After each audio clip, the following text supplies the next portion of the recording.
Hi everyone, this is Meenakshi from Puvidham. Yes, we have been running an alternative school where child-centric learning is what we've been following for the last 22 years.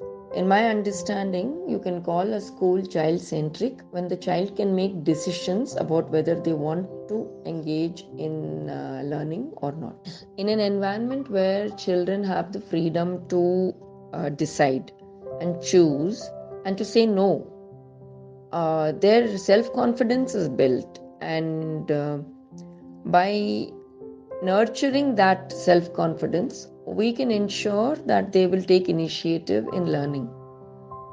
So at Puvidham, what we have found is that engaging the children in positive action really helps to improve their self-confidence. So ours is a work-based education system where we believe that creative work, and creative work includes sweeping, swabbing, washing vessels, washing clothes and everything, because you are creating something, you are creating value by doing something with your hands. And when children do that, they become more and more sure of the fact that they are capable. And this feeling of I'm able to do things, this stays with them. And the more able they feel, the more initiative they take to learn something.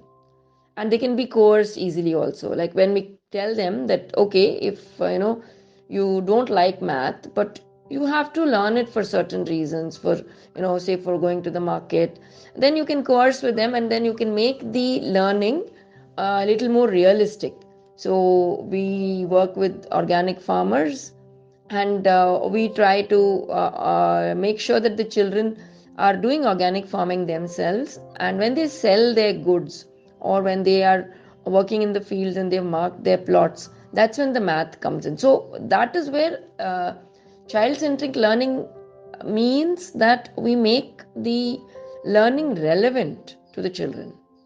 So when we say child-centric, and then when we don't want to force the child to do anything, at the same time we have to be clear that the child is not forcing us to do things that are not to be done. In the sense that if the child is behaving very badly and hurting others, then we definitely have to talk to the child and ask them whether they would like this kind of behavior if somebody did it to them. And so a lot of dialogue is necessary, and we cannot make judgments about any child. We cannot say that this child is like this or like that. Every child is wonderful and beautiful and unique, and we have to wait for them to blossom into who they really are. And a lot of empathy and love, compassion needs to be in the whole space, in the whole environment. So the more the children are able to receive this, the more they will be able to give and understand. And when things are done that are not to be done, then there is a very clear space where you say that you need to sit down and now reflect on what you have done, and whether it is something that you want to do, whether that is something that everybody should be doing, and make them aware, conscious of their actions, and conscious of the consequences of their actions. Without that, if you have a child-centric space where there is no time and energy spent in self-correction, then it will not work. I think finally, after all these years, maybe close to 70 years of this education system that is being implemented now, we see that the further the child is away from nature, the less likely the child is going to be able to think and do things on their own.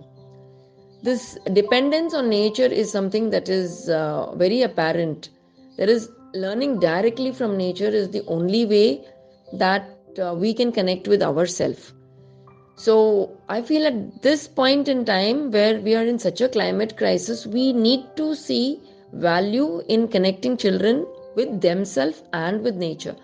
And this can be done only by being in nature and doing activities along with it. This cannot be done by reading from books.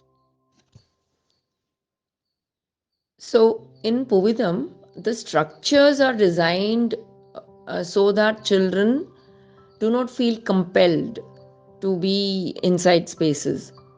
So the children can move out of windows, out of doors, and they can choose to go out anytime when we are doing any activity. They just have to inform us. So if they don't want to do anything in the class, they are welcome to go out. I think that choice of leaving something and going out is where the child-centric space becomes very apparent.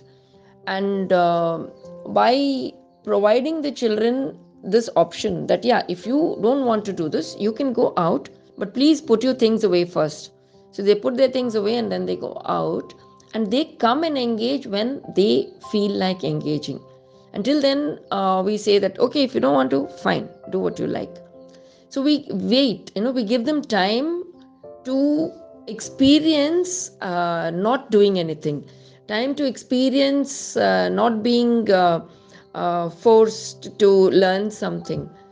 The only thing that we continue to ask them to do is taking care of themselves and their environment, caring for things. That is something that is not optional at all.